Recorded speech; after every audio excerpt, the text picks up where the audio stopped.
He is deeply into the iconic luxury brands. I mentioned he's a teacher. He's also an executive professor of luxury strategy, disruption, and pricing. I want to see that in your car, Daniel. At Pepperdine University in Malibu. He also teaches at NYU. But the other thing is that instead of just teaching, he also writes. And I mentioned he's written a couple of books. Most importantly, he lives and breathes the concept of luxury. And he's here to share today how we can ultimately create the luxury experience of the future. Daniel, please take the stage.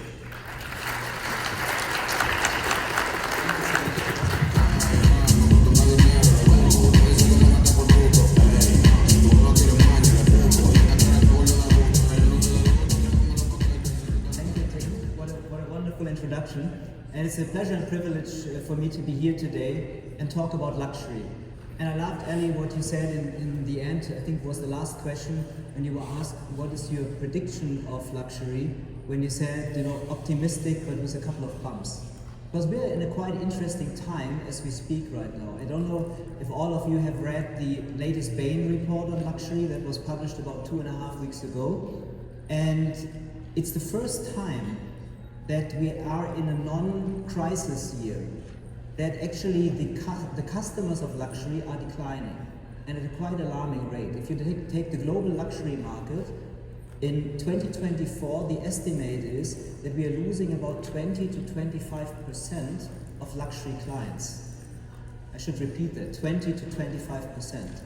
And since basically the dates that we have data on the luxury market, which is about 1998, around that, it's the first time that this happened. Also, it's the first time in a non-luxury, in a non-crisis year, that the market is going to be down probably by about 2 to 3% globally. Also never happened in the past. It only happened once in 2009 after the financial crisis, and then in 2020 in COVID. It's quite interesting, because we had over 30 or 40 years of growth in luxury, and now there's a bit of a fatigue. And the reasons also are quite fascinating when we look into that.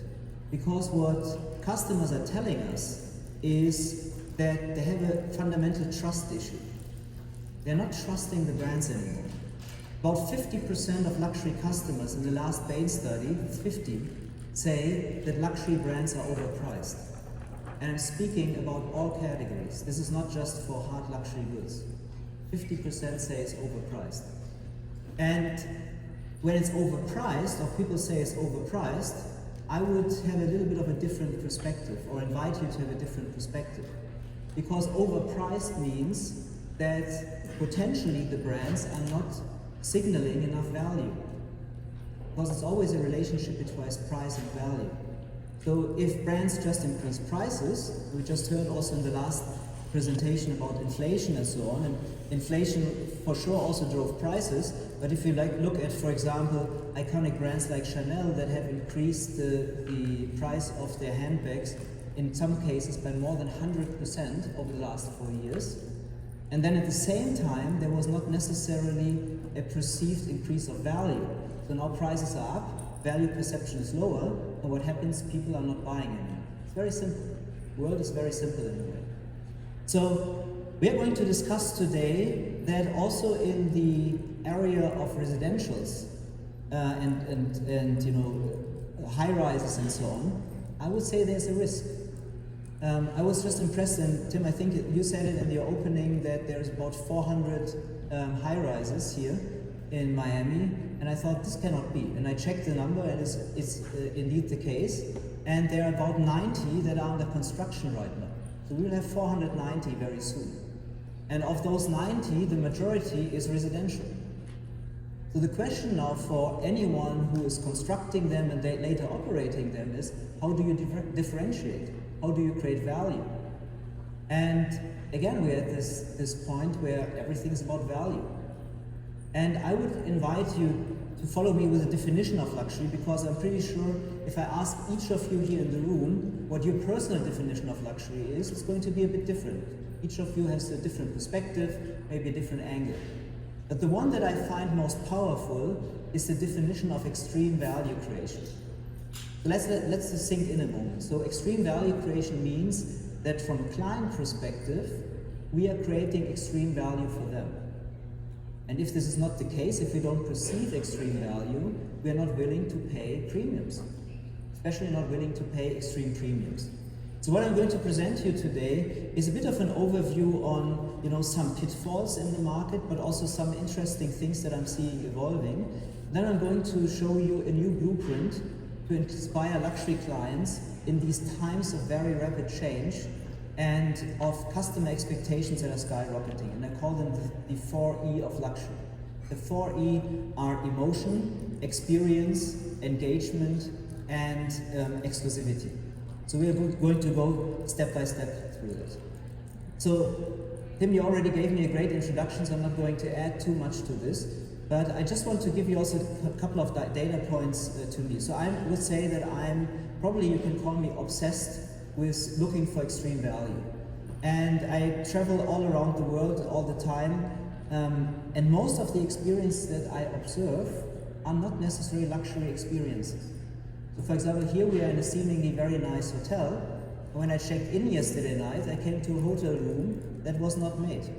So the bed was not made, the minibar looked like someone did a party in there, and I'm still waiting for the hotel to apologize. It took me about an hour and a half to fix that. Phone calls were not returned, I sent messages. So, I'm pretty sure if I ask the general manager of this hotel, they will tell me this is a luxury property. I would disagree with that, at least from what I understood personally. And that is always a bit of a risk that we are running with practically all businesses, because many of us are very much focused on the hardware, but then we forget that in the end it's all about how we feel. And I have to say, in most of the experiences that I have in my life, and typically I stay in great hotels, fly typically in first class and so on, I should tell you that I have a life that is all about exceptional experiences.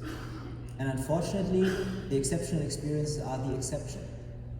And that is something that I think we have to take very serious, and it indicates a deeper concern that is there with the industry.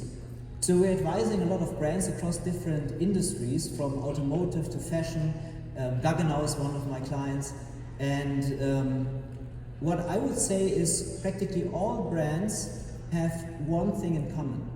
And this is to basically look for how to inspire and activate the customer of the future.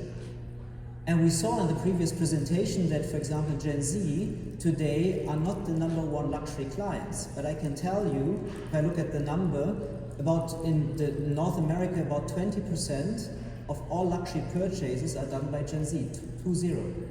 And we also heard that we will have one of the biggest wealth transfer in human history coming.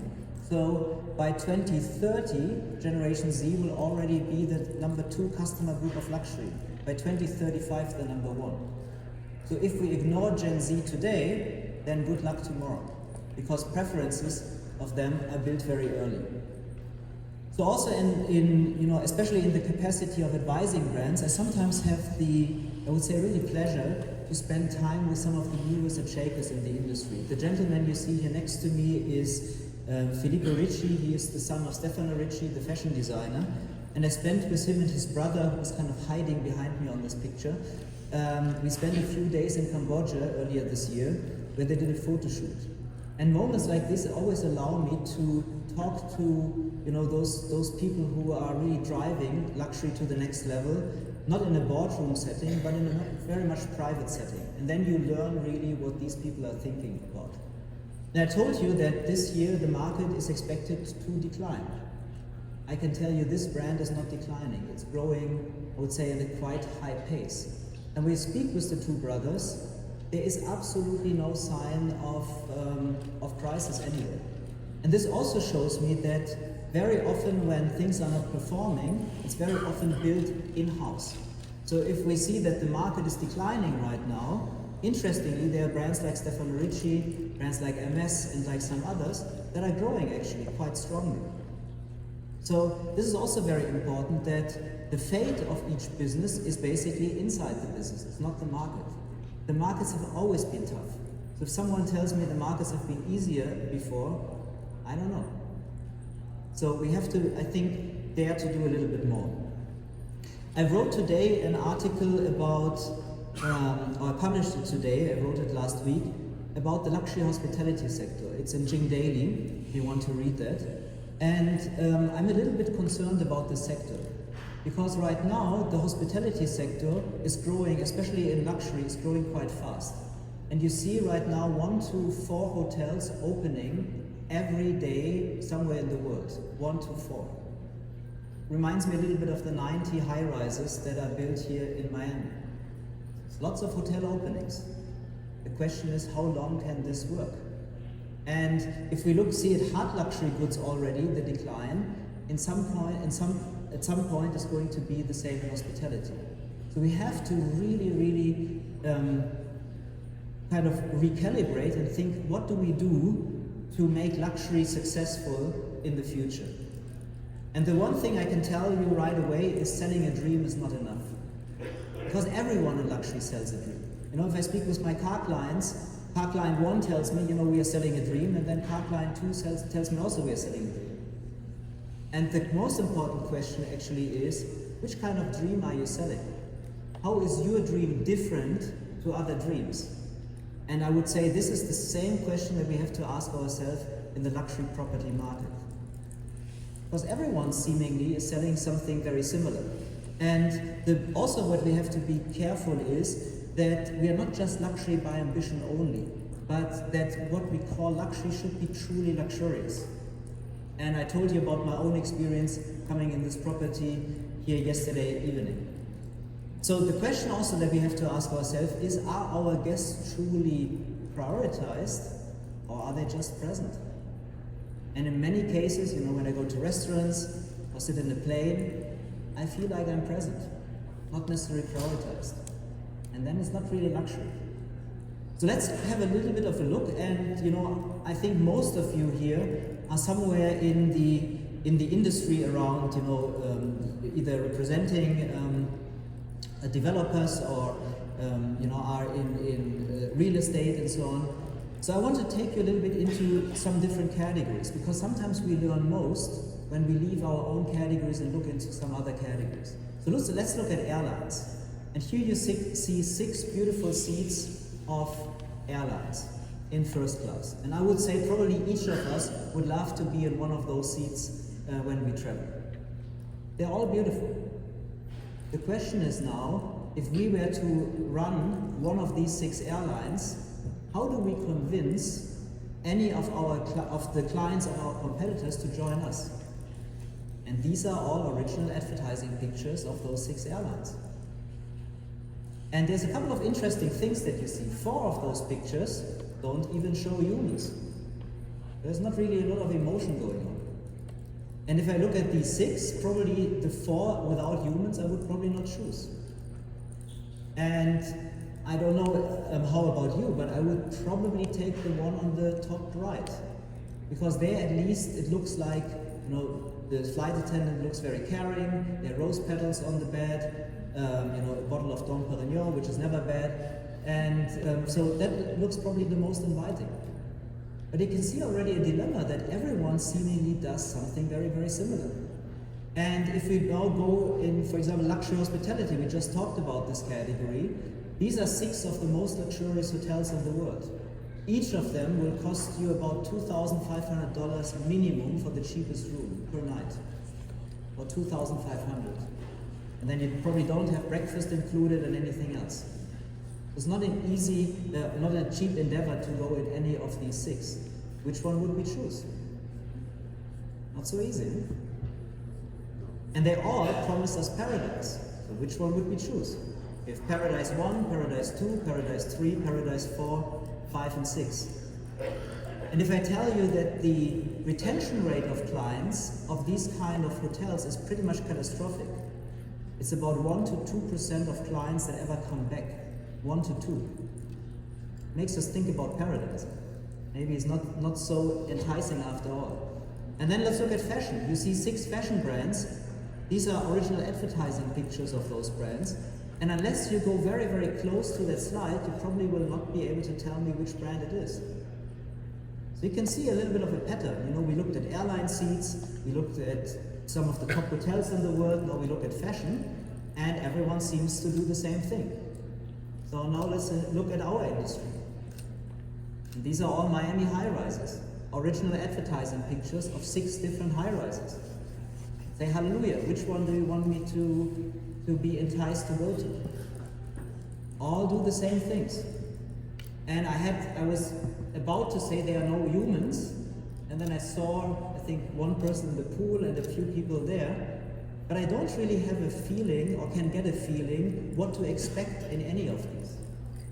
So if we do advertising like this, it's of course in isolation not bad, but if you put this now in a competitive set, it's not really signaling me as a client which one to choose, and it's not going to build any preferences. And then we get something like this.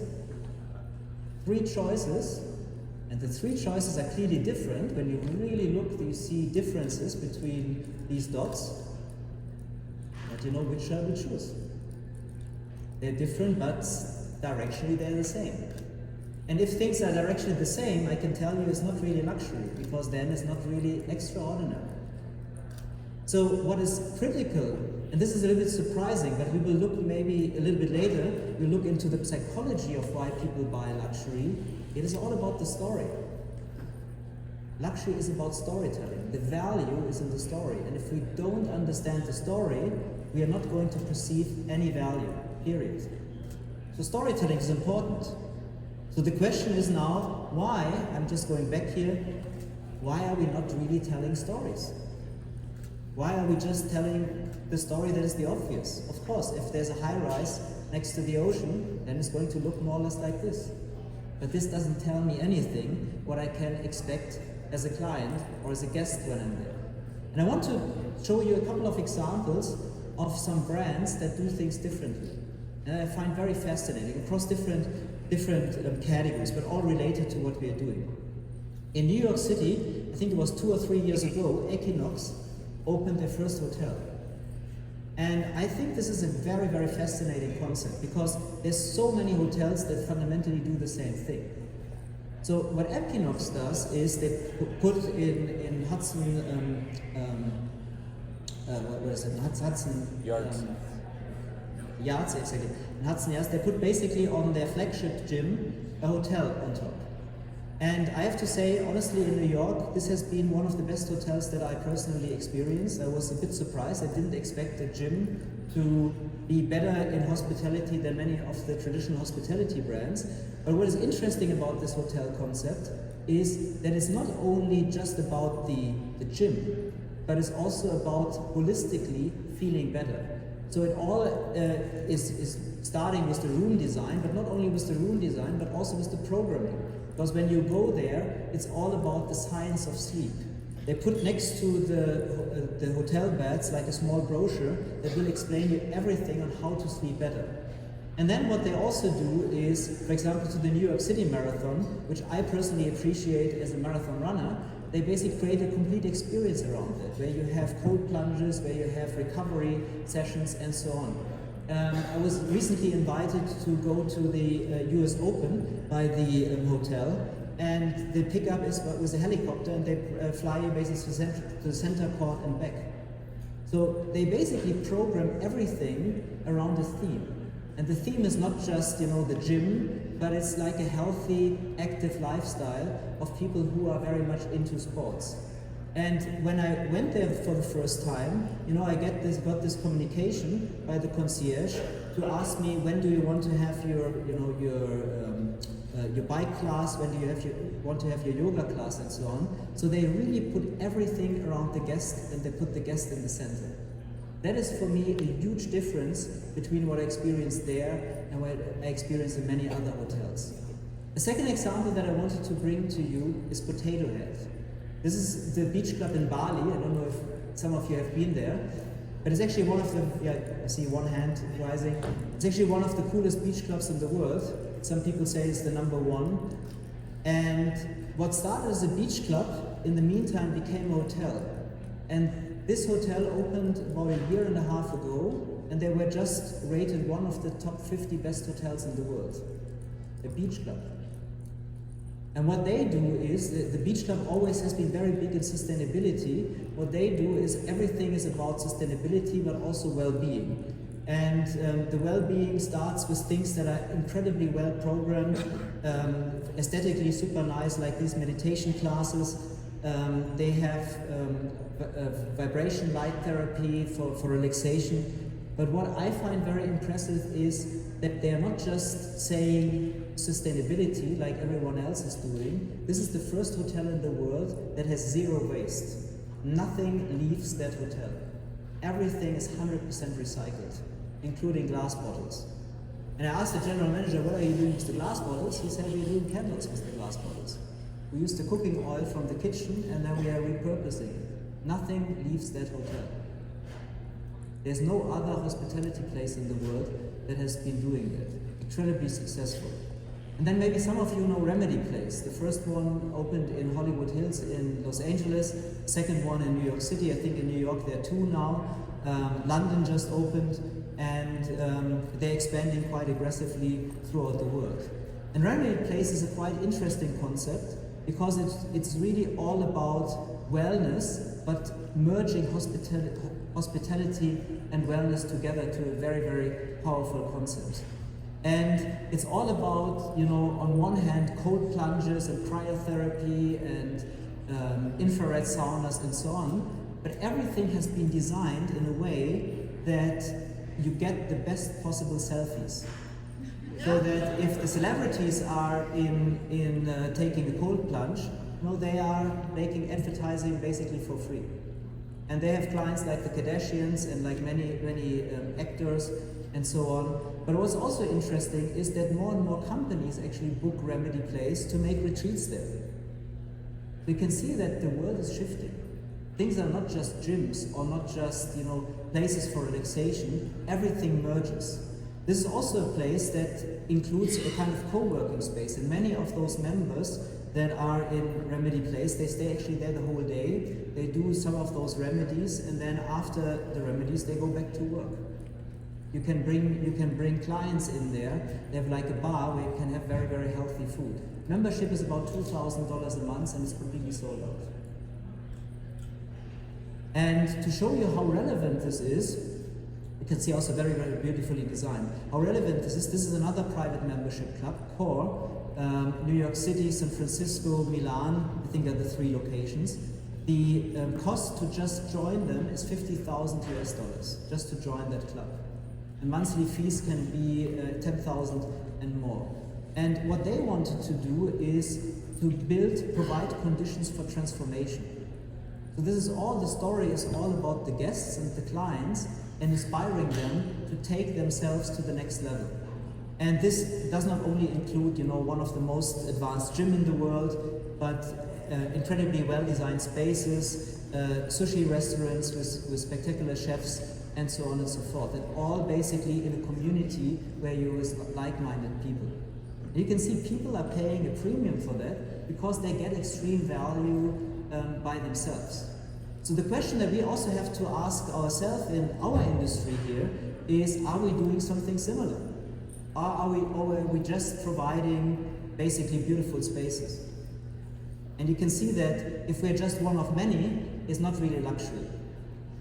So I also previewed already that we have to be very relevant for the next generation of clients, Gen Z. And to date, as I said, 20% of the luxury market is Gen Z. If you add millennials, and it's sometimes also good to maybe have an agreement on the age group. So Gen Z are 28, 29 and younger, and millennials typically right now, as we speak, are between 28, 29 and 48, 49.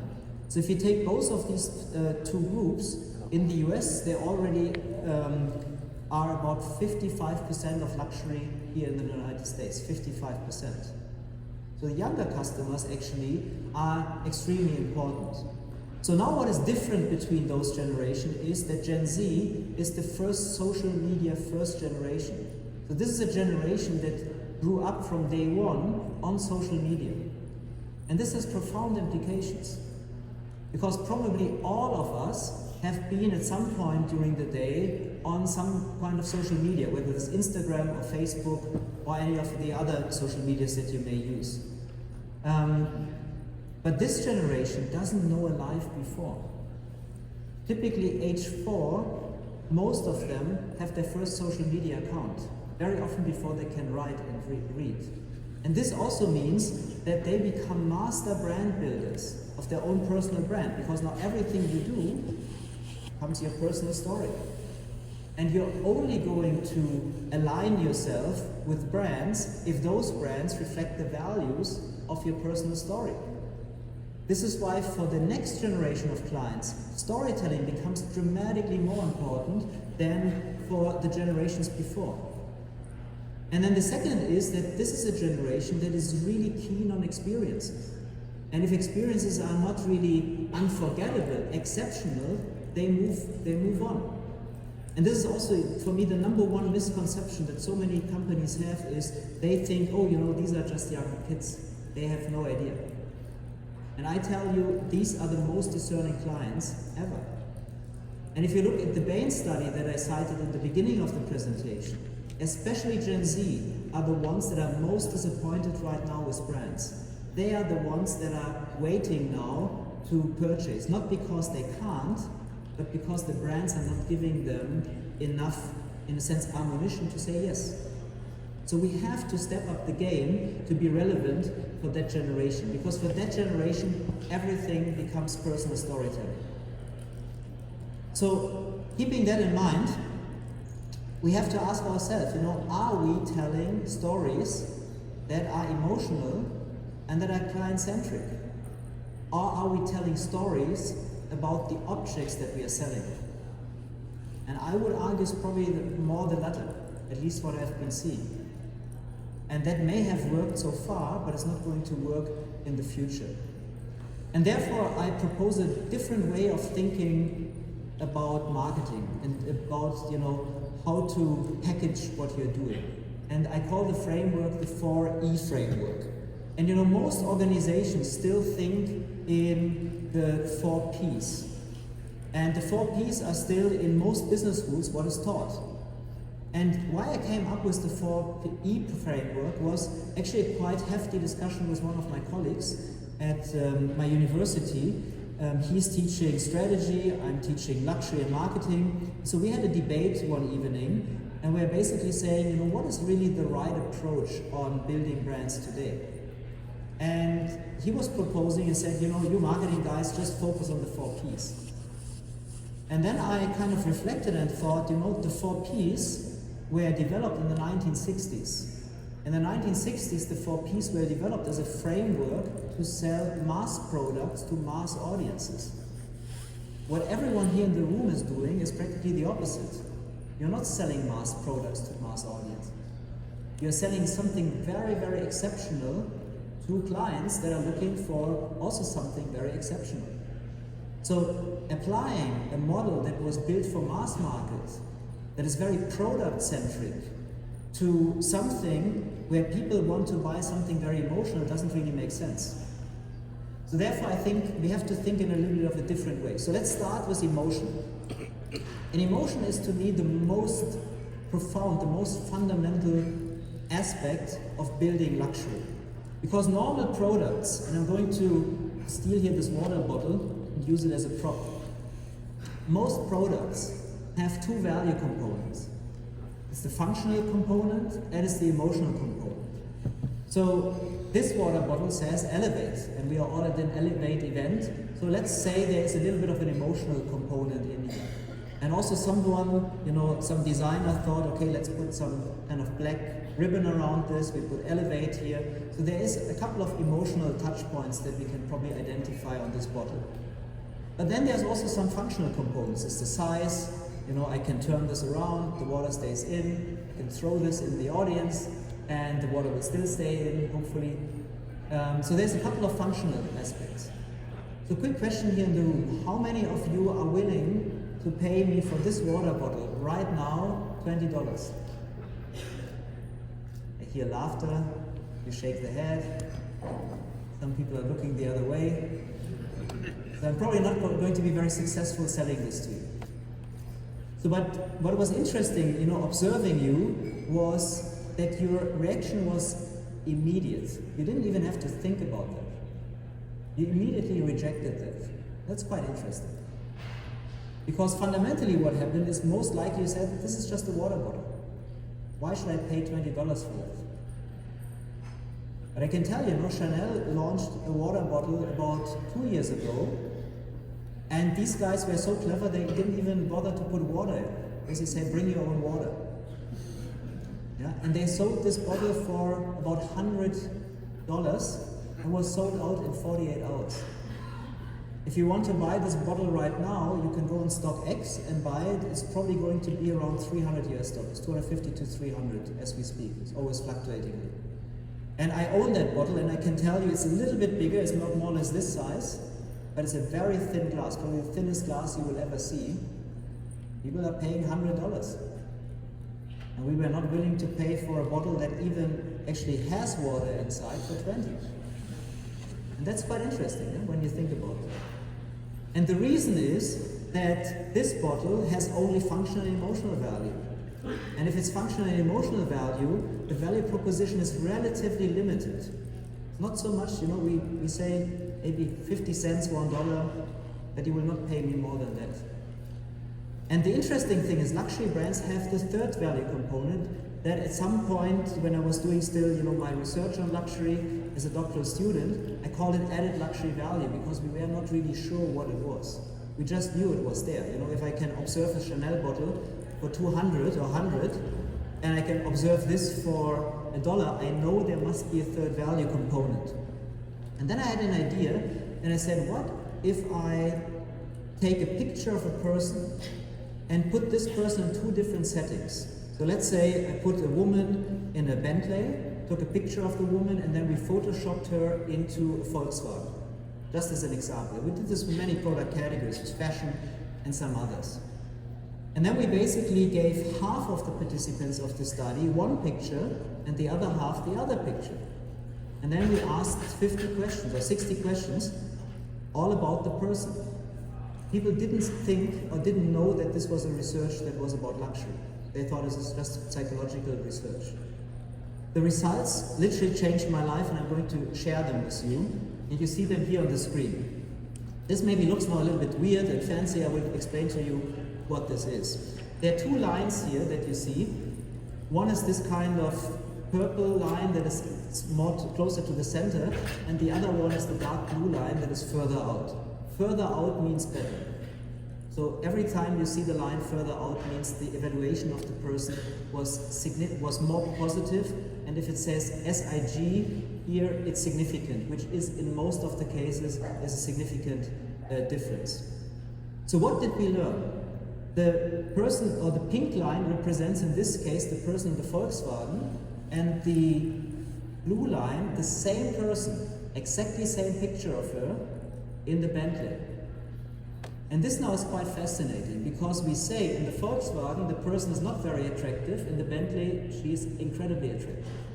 In the Volkswagen she is not very clever, and in the Bentley we actually attribute a quite high amount of expertise to her.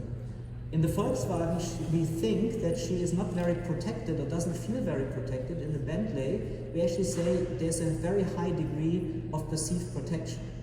And then there is the inspiration towards new experiences. That is also not very much there in the Volkswagen, but it's completely pronounced in the Bentley. And then there's a few others that we probably would expect, like higher self-esteem and so on. But this, what you see here on the slide, was allowing us for the first time to decompose what we typically attribute to status. And what you can see here is that luxury is not so much about status, it's about really tangible things, like attractiveness, like expertise, like even the inspiration towards new experiences. And we saw in the video before I came on stage the CEO of Gaggenau, and I just upgraded my kitchen and changed it to a Gaggenau kitchen. And the reason was that I went to a training with Gaggenau, and in the training I expected it to be a completely technical training about knowing everything about the kitchen. What I didn't expect is it made me fall in love with cooking. I never liked cooking before. I always thought it's a waste of time. And then I'm in this kitchen, I see those appliances, I start to experience with some things, and then I came home and said, okay, we need a new kitchen. And then my wife said, you're not the person in the kitchen. I said, I'm going to be in the future. So, and this shows, inspiration of new experiences is something extremely powerful, where people pay enormous amounts and enormous premiums to be inspired to do so. So that's what luxury fundamentally is all about. And what you can see, this is not about products. This is about the person. This is about us. So we pay the premiums only because the brands are able to promise us something that is deeply personal. So this is also when we think about our brand stories, we have to take this into consideration. So the challenge I have for all of you is, how emotionally captivating are your brand stories? How much are you tapping into the psychology that we just saw? And I have to say, despite that these, now I reduced it to 4 pictures, that these 4 pictures, they're all beautiful, but they're not telling me any story. They're not telling me how I'm going to feel differently in property A versus property B. And then I also started, in preparation of today, I looked into the different stories. What are the different, high-rises and so on telling me? And they spoke about timeless moments, elevates experience and elegance. Not bad. But if everyone does the same thing, everyone promises the same thing, as a client, I have no idea what I'm getting. As a client, I have no idea why I should choose and prefer one. And I think this is very, very important in today's world, where now it's so easy to just make a collaboration, for example, with a luxury brand. And I know that there is here, especially in Miami, you have car brands that are on high rises and fashion brands that are on high rises and all of this. And I can tell you it's all bullshit unless you really create a story that is differentiating. And so far, there has been, I think the data suggests that there's about a 15 to 20% premium if we just put a luxury brand on a building. But that's going to disappear. Again, that's the numbers speak. There will be 90 new buildings, and then if everyone has a brand on it, at some point people are just going to say, okay, so what? And they will demand actually something more than just the brand name. This is exactly what happened when those brands now are trying to sell handbags or other things, and sometimes are not successful in doing this anymore. So the question we have to ask ourselves is, what are we really selling? And it's not just luxury high-rises, it's something different. What emotions are we evoking, and what are our clients able to do differently? These are the hardest questions, but the most important questions. And then the experience is important, because the experience has to bring the emotion to life. And here every single touch point matters. Like when I checked into this hotel yesterday night and the bed was not made. It's not a very good touch point. That's rather what I call a red flag in an experience. The check-in was still quite okay, so that we say this is the first touch point, and then I came to the room, first red flag. Then I tried to get a human on the phone, second red flag. And I had to go down and so on, and 1.5 hours later I was in a different room. This is going to override the entire experience, and is going to basically, this is going to be the memory that I'm going to take away. And what you can take from this example is, if there is no positive memory, then no value was created. Let's be very frank. There's no black and white here. So it's no positive memory, no value. But one negative memory is going to be remembered for the rest of the life. So always be very, very careful how you manage your customer journey. Ask yourself, what are you doing to eliminate red flags in this customer journey? And then I said engagement is very important, because here also I have a fascinating research. Together with Adobe, we looked in the last couple of months into what differentiates luxury shoppers from everyday shoppers, average clients. And to create loyalty, you need 7.6, so almost 8 exceptional experiences in luxury. Exceptional experiences, not just good ones. For the average shopper, let's say the person who buys this water bottle, 6.5 good experiences are good enough to create loyalty. So the bars are dramatically higher. But then, now we can say we have the client already, but we can lose them very, very fast. Less than 2 experiences below expectations already means that you're going to lose loyalty practically forever. This is what I call breakups in luxury. Less than 2. And if they are not corrected immediately, you have no chance to ever get the client back. The stakes in this game are incredibly high. The profitability in this game is also incredibly high, of course, because the value is in the intangible. The value is in the story. The value is not in the real estate that you see. The real estate is just a canvas that then has to be filled with emotion, with engagement, and with experiences. And when we ask people who broke up with a brand why they did it, 65% of people said it was because of bad experience. Let this sink in. 65% said because of a bad experience with the brand, this is why we broke up. So if we lose clients, it was us. There's no other way. A few people go also somewhere because they saw something nicer, but this is the exception, it's not the rule. It's much more likely that we lose a client because we were not able to give them a great experience. So the question also for us is, what are we doing to connect with these clients emotionally, and how are we nurturing the relationship? And the last E is about exclusivity. And here also I would like to invite you maybe to a different way of thinking about exclusivity. Because in the past, exclusivity was, it's me, yes, others, no. It was a little bit like a separation between people. I would say that exclusivity today is different. Exclusivity is very much correlated with empathy. Because if all eyes are on us, if we feel at the center of attention, then we truly feel that it's a luxury experience. So it's all about how someone makes us feel. So if you can activate against that framework that I was proposing, if you can create emotion through the story, if you can create an experience where every aspect of the customer journey is well managed, if you can create engagement that leads to loyalty and make sure that you will not end in a breakup with the client, and if you can make them feel at the center of attention through the exclusivity, then we are in a very, very good spot and have a very big chance to succeed. So I'm asking you, are you ready? And then I will invite Tim back on stage. Thank you.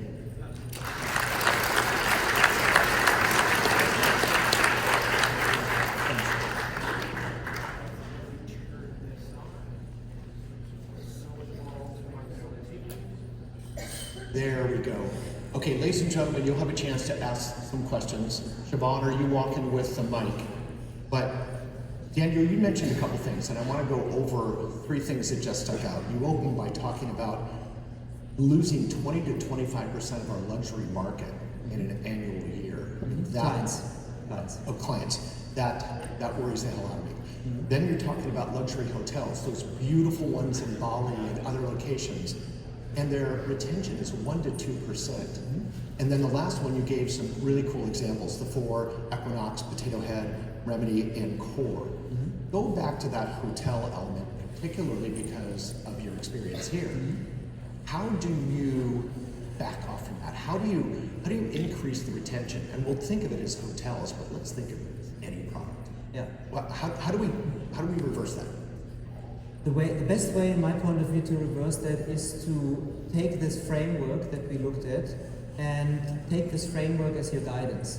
You will lose clients always when the clients feel the value they get is not equivalent to the money they pay. And I think one of the misconceptions is that sometimes businesses think our clients are wealthy, they will pay whatever price we They're charge. inelastic. Price doesn't matter. Exactly, and this is not the case. People are very, very focused on do they get a value for what they pay. So the key ultimately, it sounds like, is talking to the consumer and figuring out the stickiness, because going to one of those places, you'd think you'd want to go back every year. 100%. 100%. So if they do it right, therefore you have a few clients that come back. But I think what we see quite often now across different luxury categories is a bit of a complacency. The client is there, everything is about the transaction. So now we try to basically sell something, but the clients want to be inspired. Think about the circle that I showed about the psychology of luxury. So if we can tap into those points that they pay for, then they are also going to come back. But if they go there and this is just a beautiful canvas and a nice ocean and a nice suite, then if everything else is missing, they're not going to come back. Well, one of your big E's is emotion and how to evoke it. And you said, how do you really sell it? think of our audience, and our audience ultimately, whether it's hotel, branded residences, or it's high-rise residential, it's very much a home.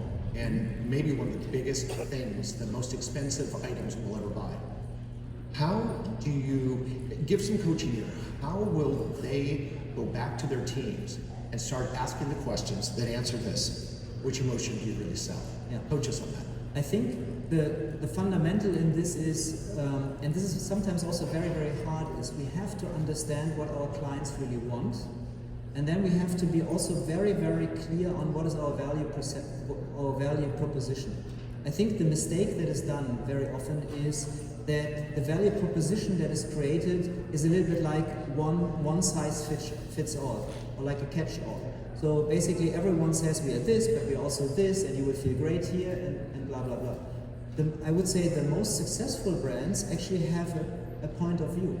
Like, for example, Remedy Place that I mentioned. Remedy Place has a point of view. They have a point of view on how wellness should be, how you should feel, and then they create basically an ecosystem allowing people to do that. For some people, this is not going to be attractive at all, but for other people, it's going to be incredibly attractive. And I think that where we have to go away is to, should say differently, I think we have to dare more. I think right now, most companies are playing it too safe and trying to basically be attractive to everyone, and then because you're attractive to everyone, you're going to be attractive to no one. And you gave us 8 or 9 things on that really cool setup you had with the circles and the lines. And it was, how do you trigger envy, higher esteem, perceived perception, the attributed expertise. These are the questions we should be putting forward, how we get there. Is that fair? So how I would see that framework is the following. Not everyone is basically looking for all the things at the same time. But we're looking for some of the things, like the example that I gave that came to my mind now watching that video of Gaggenau, is that brand inspired me to become fundamentally a different person. It transformed me for someone who took the kitchen basically as a place where I eat, now to a kitchen as a place where I want to create. So, and then the question is, if you are able to inspire someone this way, what is the value of it? The value is incredible. Andrew, you have your next advertisement right here. It's a changed man. So before we go, guys, any questions from the audience? We've got a mic if you have a question, and of course, Daniel will be here afterwards. You can certainly ask him. Any questions, guys? Going once, going twice. Okay, here's what I want to end on. We do a fair bit of branded residence research. And I like the fact you said 15 to 20% premium. When I'm asked that question, I'll say, it's usually 20 is a fair average, but we've seen 100%, depending on where and how. Yeah. With more and more brands coming into the residential, give us the one thing, if you have a branded residence operator out here, or they're thinking about it, the one thing that has to happen to make your brand beat the others and get that higher percentage point premium. The one thing that comes to my mind, it has to be distinct. It has to be distinct. Period. There has to be something that I can only get there. Beautifully said. And it should be, think about it in an emotional way. Don't think about it in basically the real estate service. The real estate can be copied. Anything that you can see can be copied. And you know, frankly, at some level, it's going to be more and more incremental what you can do in terms of the real estate and the wow factor. In the end, it's all about the emotion. So define what is the distinct emotion for the client, and then go all in to create it and create an ecosystem around that. That is what I would recommend. For those of you old enough to remember the old movie City Slickers with Jack Palance and Billy Crystal, the one thing. That's what you're talking about. It's the one thing. Yeah. This is, I think, also when it comes to brand stories, is simplicity is key. You know, you never want to have two, I would even go as far, you never want to have two promises. Have one promise. Bet everything on that one promise. You're going to be much more successful, and then you can achieve dramatically higher price point. But as I said before, if a brand is this, but also this, and this, and this, and this, it's becoming, in the mind of the customer, it's becoming average. If it becomes average, then it's not going to stand out, the premiums are going to go down. It's much better to be distinct, to have a point of view, to be different, to dare a little bit more. Some people may not like it, but those people who like it, they will pay premiums for it, significant premiums, because they can't get it somewhere else. And it's always the soft factor. Beautifully said. Now, wait with me for a second, Daniel. We're going to take a quick break, about 10 minutes. Don't go anywhere, use the facilities, but get right back. We're going to talk to the CEOs as a great follow-up to this. But thank you for thinking of that. A round of applause for Daniel.